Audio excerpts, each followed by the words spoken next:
les informations d'ici et d'ailleurs sur Radio La Frontière. C'est parti pour tout de suite.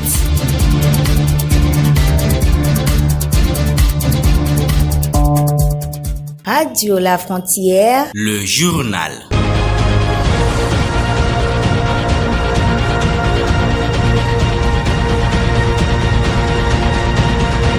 Dernier journal du mois de décembre et de l'année 2019 sur Radio La Frontière. Amis auditeurs, internautes, web suiveurs, bonjour. Voici la vitrine de votre journal.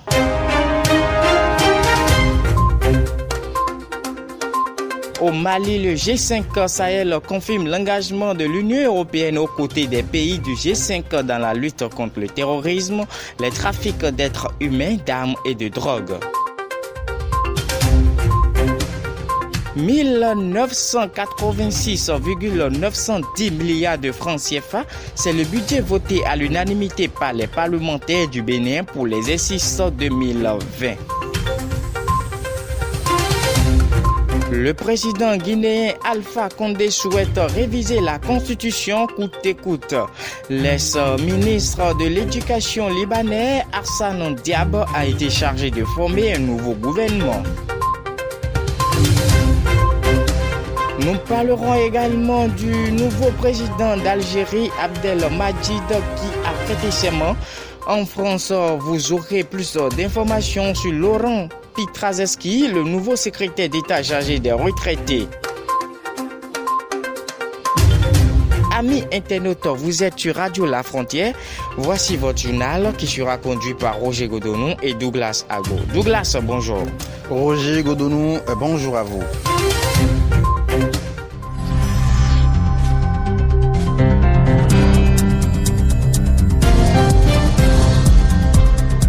L'Union européenne envisage au Mali financer la construction d'un nouveau quartier général pour la force conjointe du G5 Sahel.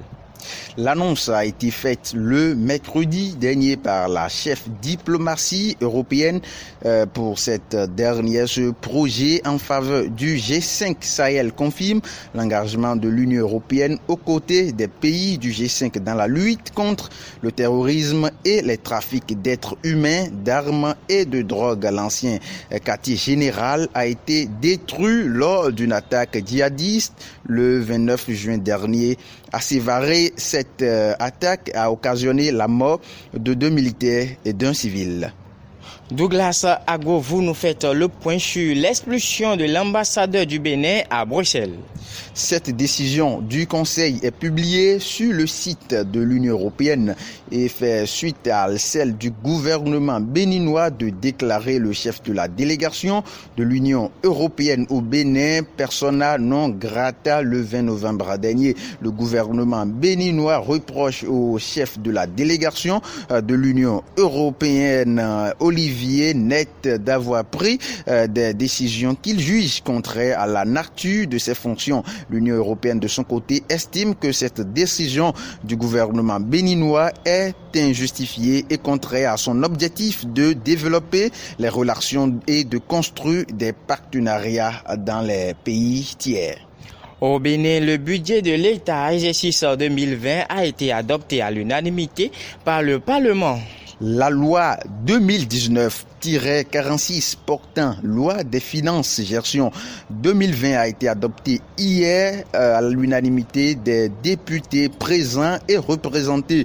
Les députés de la 8e législature ont sans surprise adopté lors d'une session plénière au Parlement la loi 2019-46 portant loi des finances gestion 2020. L'ensemble des députés présents ou représentés ont donné leur quitus pour le projet de budget présenté par le gouvernement béninois pour l'exercice 2020. Le projet du budget de l'État exercice 2020 vient ainsi d'être adopté et est équilibré en charge et en ressources à 1986,910 milliards francs CFA. Ce budget est nettement en hausse de 5,8% par rapport à celui exécuté au cours de l'année 2019 qui s'achève selon les présentations faites par les autorités gouvernementales lors de leur passage devant la commission des finances de l'Assemblée nationale. Dans cette enveloppe de près de 2000 milliards environ, 5 milliards précisément, 486 milliards francs CFA sont destinés à financer des projets d'ordre sociaux. Nous sommes toujours au Bénin où le président Patrice Talon est attendu au Parlement pour présenter l'état de la nation.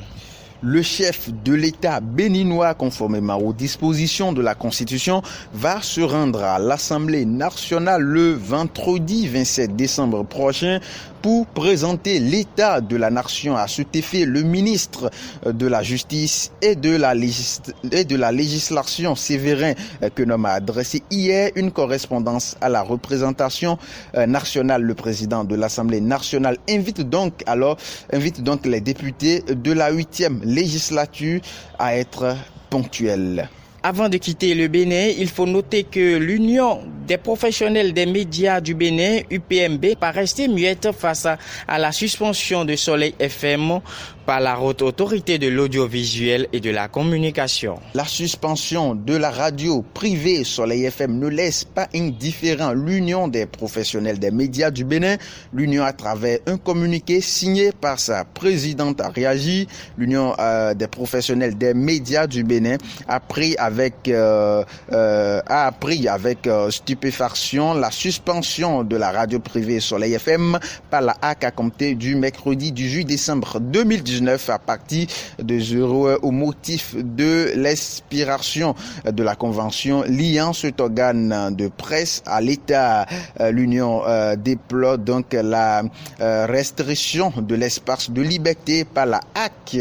La suspension de Soleil FM vient porter atteinte au droit à l'information des populations, estime l'Union professionnelle des médias, qui exprime ses vives inquiétudes au sujet de la suspension des activités de Soleil FM et surtout relativement à la situation des professionnels des médias exerçant dans cet organe et dont les emplois sont menacés.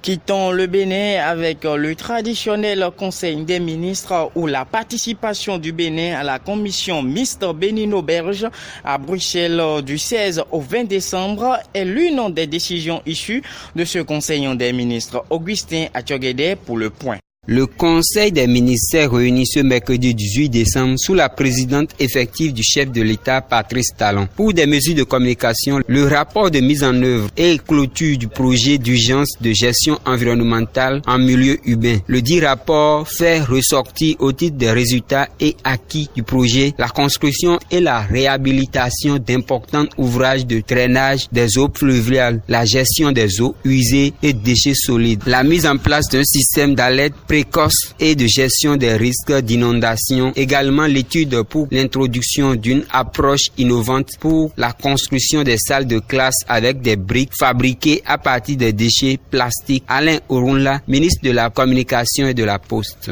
Prenant acte du rapport, le Conseil a instruit les ministres ayant conduit le projet à l'effet de faire procéder au recouvrement de la contrepartie restant due par certaines communes et de la faire reverser au Trésor public. Étude pour l'introduction d'une approche innovante pour la construction de salles de classe avec des briques fabriquées à partir de déchets plastiques. La dite approche, promue par le Fonds des Nations Unies pour l'enfance, UNICEF, en liaison avec une entreprise spécialisée, favorise une réduction significative des coûts de réalisation des infrastructures scolaires. Le projet va offrir l'avantage d'opportunités économiques aux personnes impliquées dans la collecte et le recyclage des déchets plastiques. Il permettra également d'assainir nos localités en les débarrassant du péril que constituent ces déchets. Avec un coût de réalisation de 40% inférieur à celui des infrastructures réalisées en ciment, le projet contribuera grandement à réduire le déficit en salles de classe, notamment dans les zones défavorisées. Pour sa mise en œuvre, il est prévu la construction courant l'année 2020 d'une usine de fabrication de briques à base de déchets plastiques. Il est établi que les infrastructures issues de cette technique de construction sont 20% plus légères que celles en terre et sont par ailleurs imperméables et résistantes aux feux violents. En raison de tous ces avantages, le Conseil a marqué son accord pour la réalisation d'études d'opportunité en adaptant le projet au contexte béninois. Le Conseil a autorisé la participation du Bénin à la 17e commission mixte militaire bénino-belge à Bruxelles, en Belgique, du 16 au 20 décembre 2019. Alain Orunla, ministre de la Communication et de la Poste. Consultatif du Kajou, CICC, à Ouagadougou, au Burkina Faso, du 17 au 20 décembre 2019.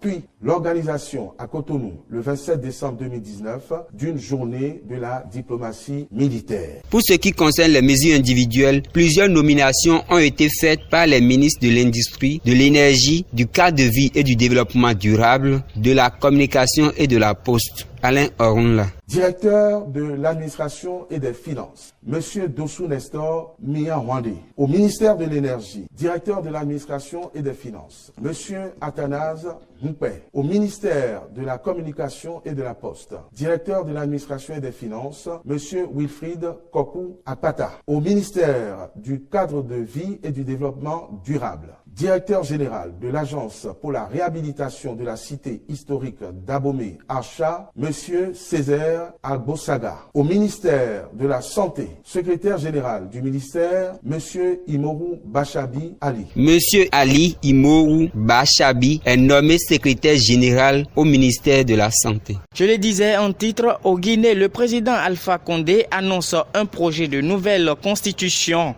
Dans une adresse à la nation, ce jeudi 19 décembre, le président guinéen Alpha Condé a annoncé son intention de soumettre le projet de nouvelle constitution à référendum malgré l'hostilité de l'opposition et de la société civile. Comme l'exige la constitution en vigueur, Alpha Condé doit avoir saisi le président de l'Assemblée nationale d'une demande d'avis consultatif sur le test de l'avant-projet dont copie lui a été envoyée. À cet effet, il dit avoir saisi ensuite le président de la Cour constitutionnelle d'une demande d'avis de conformité de la démarche après examen du projet de constitution par la Cour constitutionnelle et réception de l'avis conforme de celle-ci. Le président guinéen a décidé donc de rendre public le contenu du texte. Le nouveau président Abdelmadjid Tebboune a prêté serment ce jeudi 19 décembre 2019. Nous sommes bel et bien en Algérie. Lors de son premier discours, le nouveau chef de l'État donne l'impression de tendre la main à tous les Algériens, alors que son élection est toujours contestée. Abdelmadjid Tebboune, au début de son discours, se dit prêt à coopérer avec l'ensemble des partis pour répondre aux revendications du peuple. Il a longtemps remercié le chef d'État par intérim, Abdelkader Ben Salah, et a décoré par la suite le chef d'état-major Ahmed Salah avant d'aborder les grandes lignes de son programme. Au Liban, Michel Aoun charge Hassan Diab de former le nouveau gouvernement libanais. L'universitaire et ex-ministre de l'Éducation Hassan Diab a été chargé ce jeudi 19 décembre de former un nouveau gouvernement. Cet ordre vient du président de la République Michel Aoun. Plusieurs fois déjà reporté par les parlementaires, les députés ont finalement approuvé le choix du président à un vote dont il est sorti vainqueur avec 69 voix contre 39 qui se sont abstenus. Merci à vous, Douglas Agbo. C'est moi, Roger Godonou. Le journal se poursuit. Le président français Emmanuel Macron est en visite ce jour en Côte d'Ivoire, tout porte à croire qu'il pense fêter avec les militaires français résidant dans le pays des éléphants.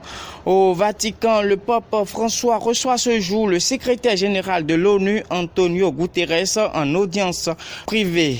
Suite à la démission de Jean-Paul Delevoye, Laurent Pietraszewski est nommé secrétaire d'État en charge des retraités, qui est Laurent Pietraszewski, élément de réponse avec Lucrèce Tokandji.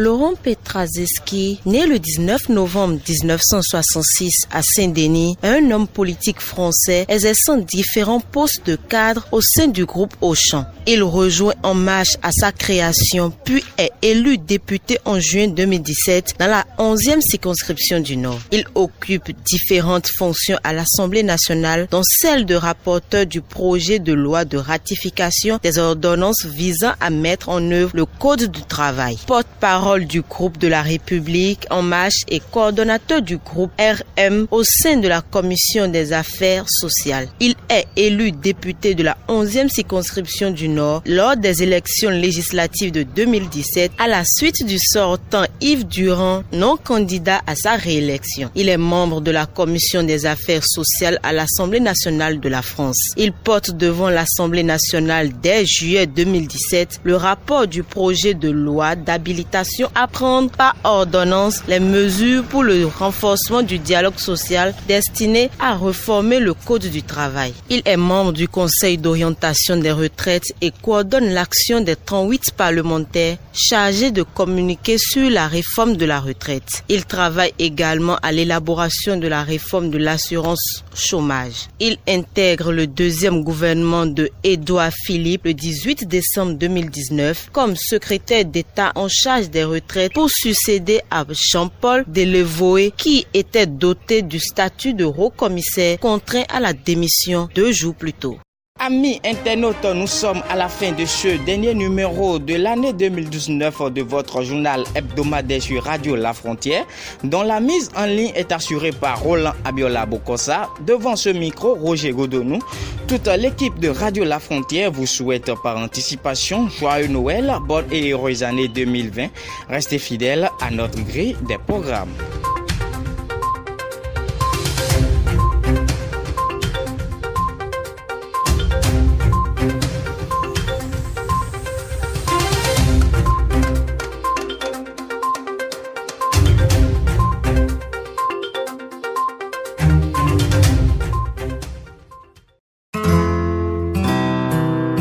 Tout de suite, l'espace publicitaire sur votre radio.